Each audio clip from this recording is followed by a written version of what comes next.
So we're going to be chatting about self-care. And it's one of the most important things for us right now, surviving a lockdown, surviving unprecedented times, surviving something that's extremely uncomfortable, distressing, creating a lot of trauma, creating grief in terms of everything we've lost. And a lot of that stuff we can't deal with. And how we're navigating this space is no different to the last 4 years of my life. Three different cancer diagnoses, brain cancer, being told that I had 6 months to live, my entire life being turned upside down, and figuring out at some point in time in that journey that my most important and most vital aspect of my life was how I proceeded in terms of taking care of myself. Nobody else was going to do it. The only person that was going to get to the other side was me. So every single one of my specialists over the last 4 years have said the same thing, that overcoming a terminal disease or something huge from a medical point of view like that is 50% modern medicine, 50% what the doctors and specialists can do, and 50% you. Your attitude, your belief about your ability to overcome this thing and to beat it. And the one they can control to a large extent, although they don't always have the most favorable outcome. It's unfortunate. And the other one they've got no control over, and that's completely up to you. And as much as we are surrounded by friends and family and colleagues and people trying to really support us at this time, everybody is in a world of pain themselves. So we really do have, the onus is on us to take care of ourselves. And having said that, I think right now we've been called on to lead in our lives, and all of us have been called upon to be leaders, whether that is purely being leaders within our own homes, with people we are in lockdown with or in isolation with, or whatever that is, our kids, our parents, our families, our colleagues are looking at us for guidance and for leadership, our communities, our clients, even our leadership from within organizations, if that's where you are. So right now, that's leadership. But leadership is nothing without self-leadership, and no great leader became anything without leadership of self, and that's where great leadership starts. And leadership of self means controlling what you can control within your environment and yourself. So to a large extent, that means emotional intelligence right now. It's saying the things that I can control, things I can't control. There are a lot of things I can't control. There's this box that I've been put into, like me with a box of cancer, and what are the things I can control? So unfortunately what happens a lot of the time is we get into a bit of a fight mode, and we get that, we understand that, it's the reason we're still on this planet. And Darwin said that those the species that are the most adaptable to change are those that are going to adapt and thrive. That's why we're still on the planet. But our ability to survive is based purely on how we respond to change and how we respond to anything traumatic that happens, and that's a fight or flight response. And the flight we really can't do much of because we're in lockdown, and where you're going to go. We can't get on a jet plane and disappear somewhere else. There are no jet planes. So, what's left, and that is, well, we're going to fight. But what are you going to fight? Because you can't see it. And 10 to 1, you don't even have the virus. So what are you fighting? You're fighting government decisions. You're fighting things that are constricting your movement. You're fighting things that really you can't control. And it was the same for me. I mean, brain cancer, can't see that stuff. So what are you fighting? But I did. I became a cancer warrior. There isn't anything that I wouldn't have done or tried to try and fight the disease, from treatments to from an operation to chemotherapy to radiation treatment to different oils to cannabis oil, frankincense oil to diets. Even kale was an option. But you name it, I tried it. Ozone treatments, hyperbaric chambers, anything. But because you become so focused on the obstacle, because you become so focused on this disease, you actually become more of a victim to it. It begins to own your ass. So right now, if you're focusing on coronavirus, if you're tracking the stats, the figures, and you're trying to see what's happening, and you're trying to fight this thing, and what are you fighting? Number one, and number two, good luck with that. So self-care means that we need to make decisions that are, number one, deliberate.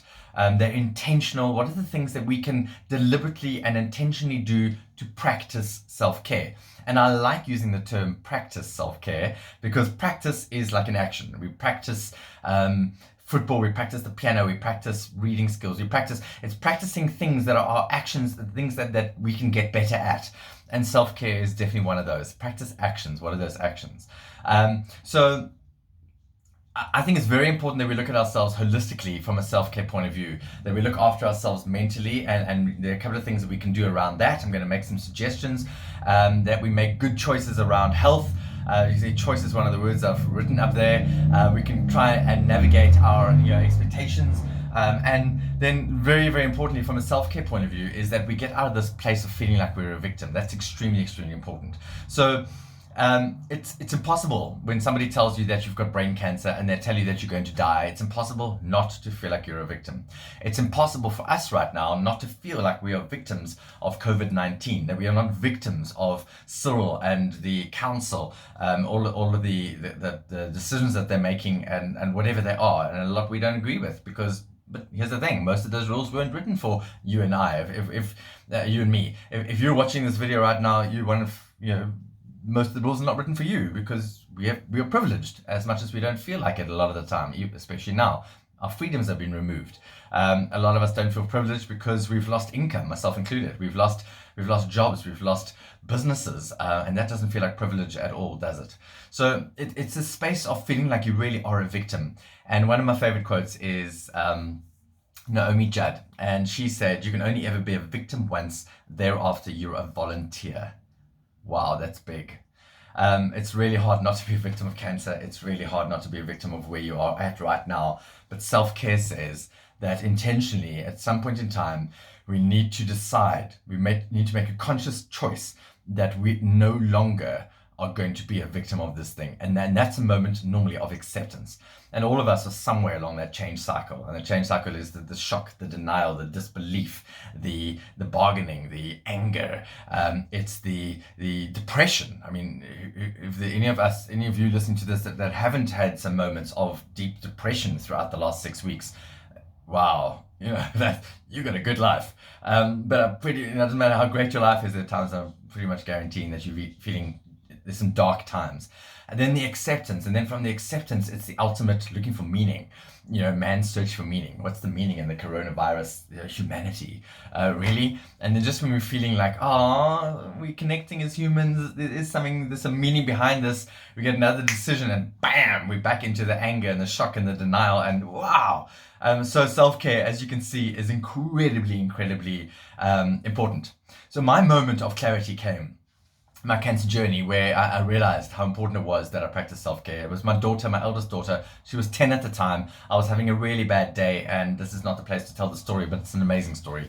And she basically asked me, "Dad, how are you doing?" I said, "I'm really battling." And she said, "Well, Dad, nobody said it would be easy." And I whipped around. We were in the car, and I was like, "Where did that come from? You've never heard that from me." And she became defensive, and she said, "Dad, I'm really sorry, but I don't know what else to say." And that was exactly what I needed at that time. It was the kick up the pants that I needed from my 10-year-old daughter who's saying, "Dad, if you're going to continue this way, you can't continue to be a victim." "But I'm not a victim. I'm fighting this thing." "Well, that's the problem. You're fighting this thing. That's not helping anything. It's not helping your mental state, not helping your physical state. Nobody said it was going to be easy. Nobody said life was going to be easy." And somehow when our expectations are dashed, and when we have this fear of loss of everything that is gone in our lives, we're left feeling, wow, nobody said it was going to be easy. So how are we going to move forward? And that's where self-care comes in. And I think it's really, really, really important. So one of my really good friends, I've been battling with some of this stuff. There have been times when I've really taken strain over this time and questioning things and questioning humanity and questioning people who have less than we have, and how many people are struggling and how many people have lost so much, and feeling quite helpless that I'm not able to do much more than try and help people to my means, and that's not a lot. So I try and tell my story in a way that can perhaps help people to change their thinking or motivate people, inspire people, encourage people, some mind hacks. But well, more than that, and giving to the community and giving food wherever I can. But there's so much need out there right now, and I look at the negativity, and that's really what's got on top of me, is how negative we have become through all of this. And I totally get it. I'm seeing so much anger at the moment. And I made the mistake on the weekend of posting on social media, on Facebook, and it was on an athletic site.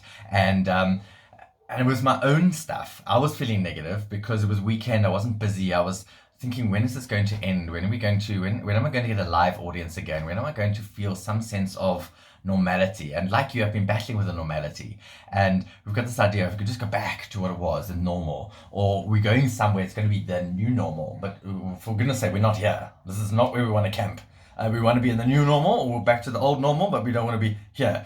And my news to you is the only normal that is normal is whatever you're feeling right. That is normal because it's the only thing that exists is right now. Nothing else exists. The past does not exist, it's your memory, and the future does not exist, it's your imagination and your assumption and your expectation. But all you actually have is this, which is now normal. But we don't want to accept that, do we? That's a really hard thing to accept. So I was battling with that over the weekend and looking at a bunch of what I assume to be pretty privileged people who wanting to exercise and don't like the fact that the hours don't suit them and don't like the fact that only 3 hours and they're saying it's really nonsensical. And I'm thinking, well, it really isn't.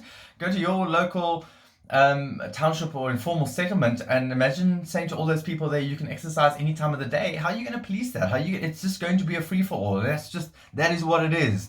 We're extremely a country that is unfortunately has tons of poverty and people that don't have, and very stark changes and contrast to people who do, and that's the privilege. So I was battling with that. I'm saying, why are you moaning?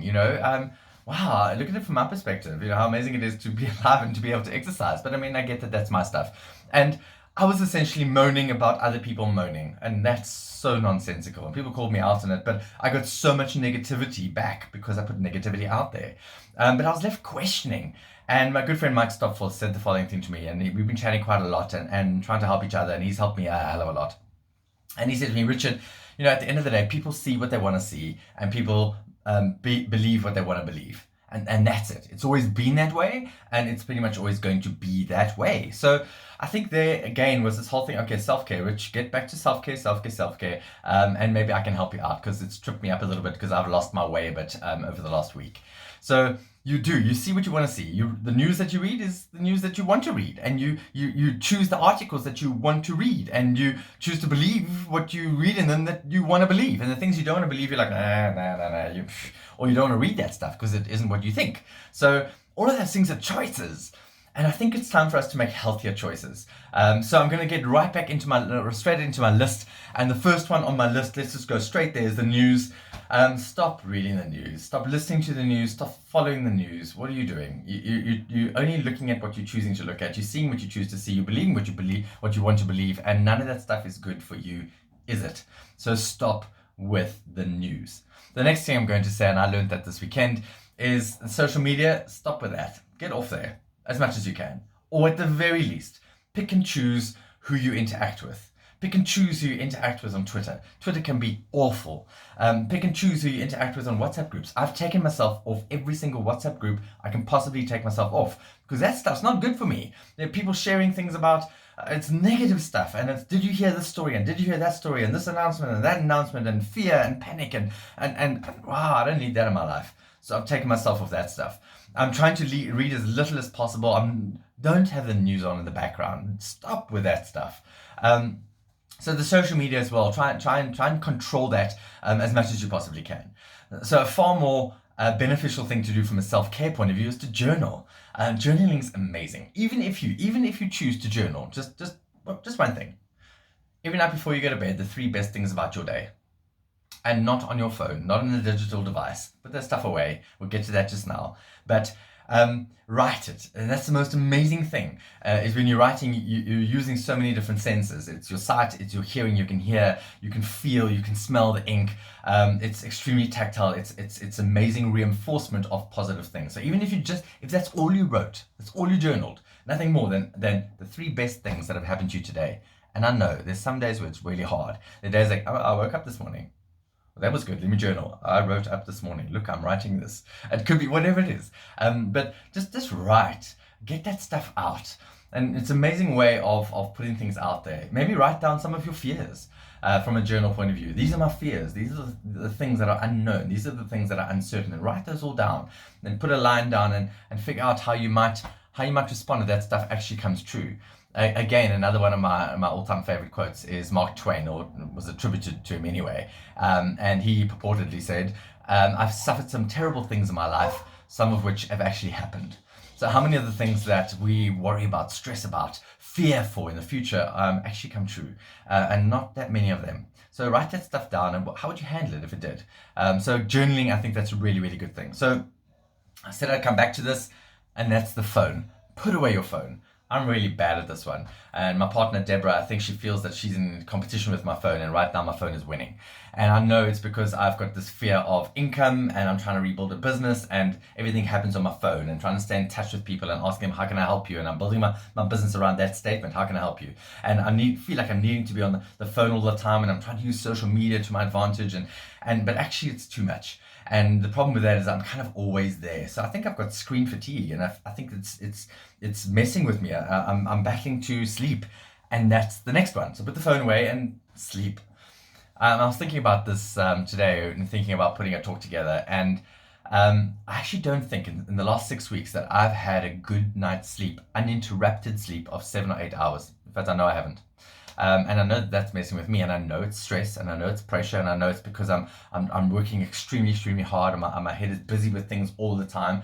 But it's also because I'm permanently looking at a screen. So when I go to bed, the last thing I look at is my screen, and I've just updated and made sure, I reply to everything. I can put that away and set my alarm on my phone and next to my bed.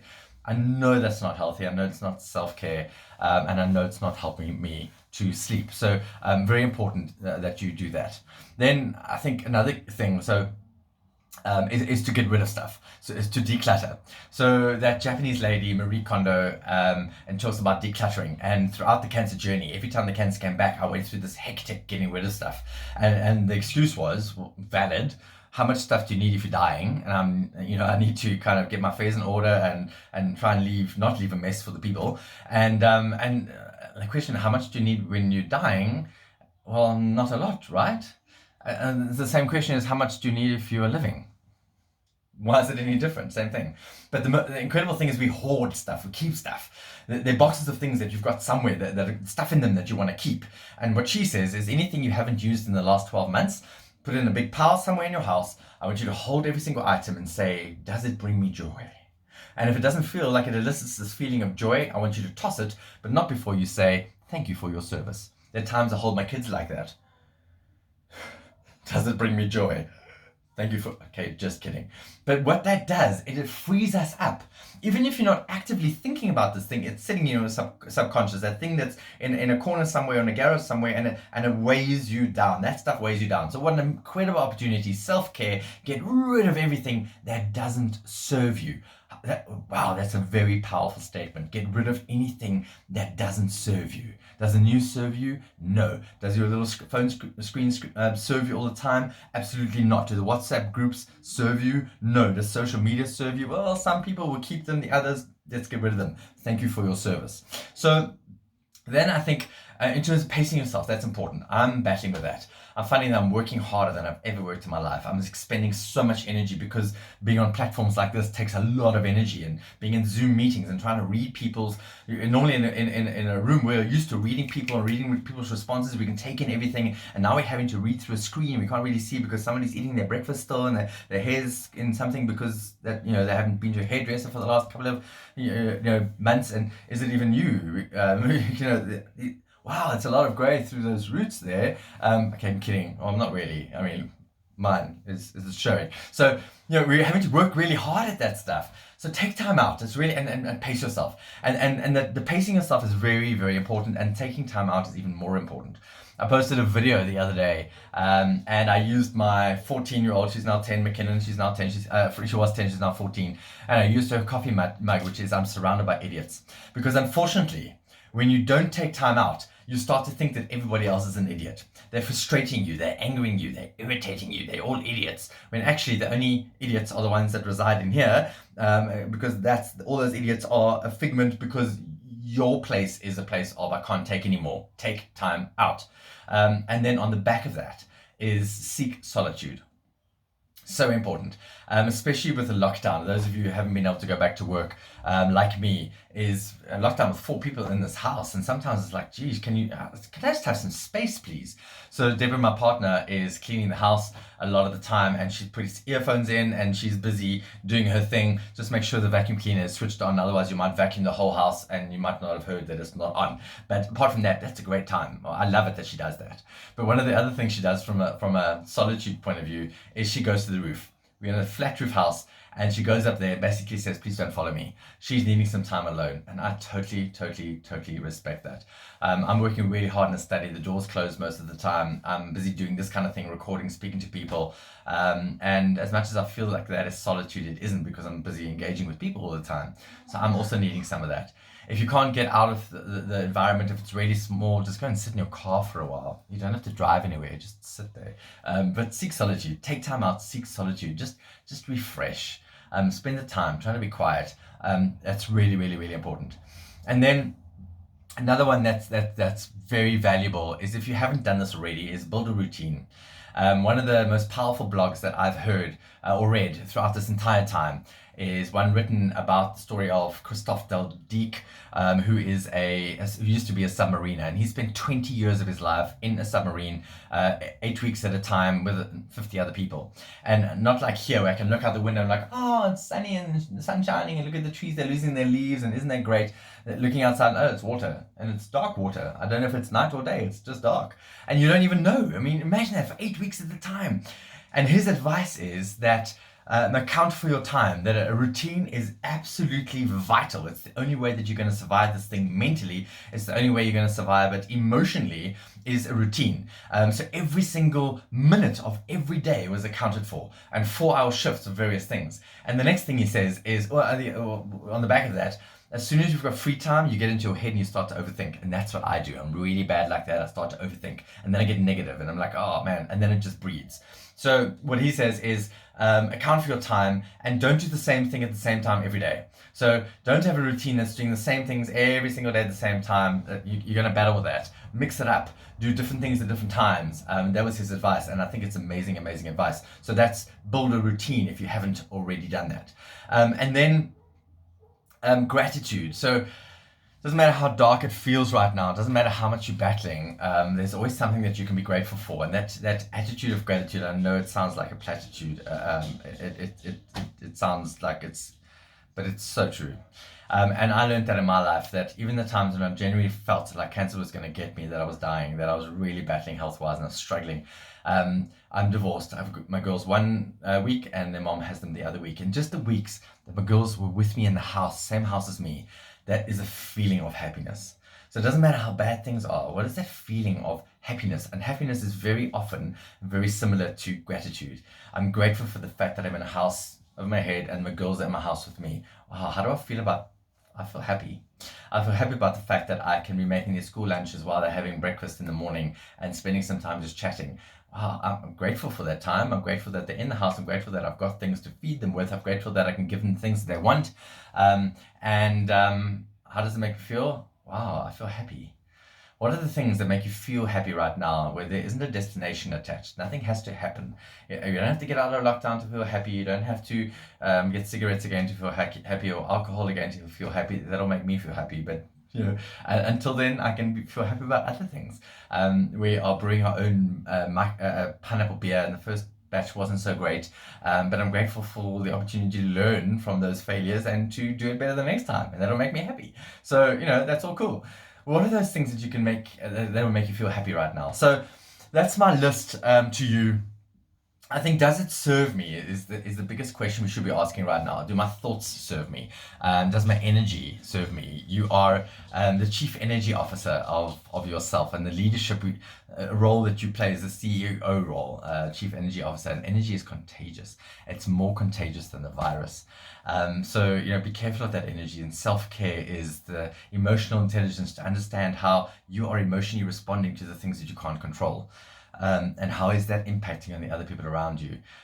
So I hope that this has helped you. I hope that if just one of those little things you can start doing, maybe you're doing most of them and there's just one that you're not doing and that can help you. Well, I hope it does. So please feel free to share this video far and wide. If it can help anybody, that'll be great. Make good choices, lower your expectations, and figure out what it is that makes you feel happy. So until next time, stay safe, and I'll see you on the next one.